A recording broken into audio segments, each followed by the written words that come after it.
গরম করে দিন, কাজ হয়ে যাবে। আমার এখন মাথা গরম আছে, তাই তোদের হাতের বদলে উড়ন আর বসন দিয়ে কান গরম করে দিতে পারি। সুতরাং এখন যা, আগে কাজের কাজটা কর। বেশ, তাহলে আসি। কাল ভোরেই পরিকল্পনা করে আপনার বাড়ি যাচ্ছি। বেশ হয়েছে, বেশ হয়েছে। মহারাজ মন্ত্রীকে বার করে দিয়েছেন। হ্যাঁ, মানুষের চেহারা ভারী হতেই পারে, তা বলে এমন কথা কেউ বলে? মন্ত্রীমশাই বরাবর অমন স্বভাবেরই লোক, বুঝলে? যাদের স্বভাব এমন হয় তারা হাজার চেষ্টা করলেও সহজে বদলায় না। হ্যাঁ, গিন্নি, চেষ্টাটাও সৎ হতে হয়, না হলে এরকমও মানুষ করে যে ভিতরে ভিতরে কোনো চেষ্টা করে না, এদিকে মুখে বলে চেষ্টা করেও কোনো লাভ হচ্ছে না। মানুষ চেষ্টা করলে সব পারে গিন্নি। তোমার সাথে মন্ত্রী মশাই এরকম করলে না আমার খুব খুব রাগ হয়। হ্যাঁ, না, এর জন্য আমার কোনো আক্ষেপই নেই গিন্নি। আমি আমার রাজ্যকে ভালোবাসি, তাই করি। তাছাড়া একজন রাজ্যবাসী হিসেবে এটা তো আমার কর্তব্য। সত্যি তোমার জন্য না আমার না খুব গর্ব হয় গো। আর আমারও তোমার জন্যে।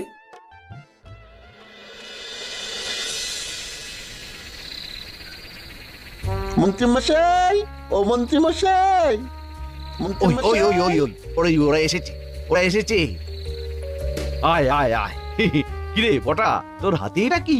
এটা একটা বহু দূরের রাজ্যের মানচিত্র।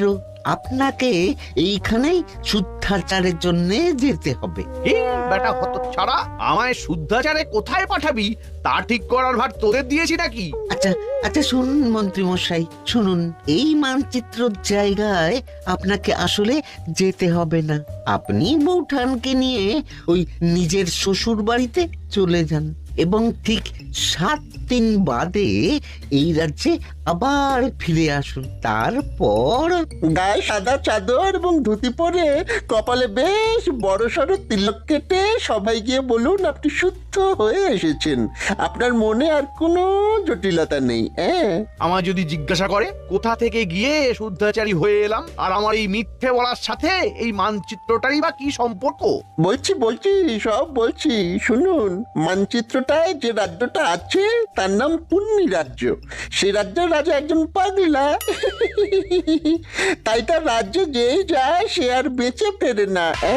তাই আপনি যেদিন রাজসভায় যাবেন সেই দিন হাতে করে ওই মানচিত্রটা নিয়ে যাবেন এবং সবাইকে বলবেন এই রাজ্যে একজন গুরু থাকেন, তার সান্নিধ্যে গিয়েই আপনার এমন আমূল পরিবর্তন ঘটেছে। আর গুরুর নাম জিজ্ঞাসা করলে যাই হোক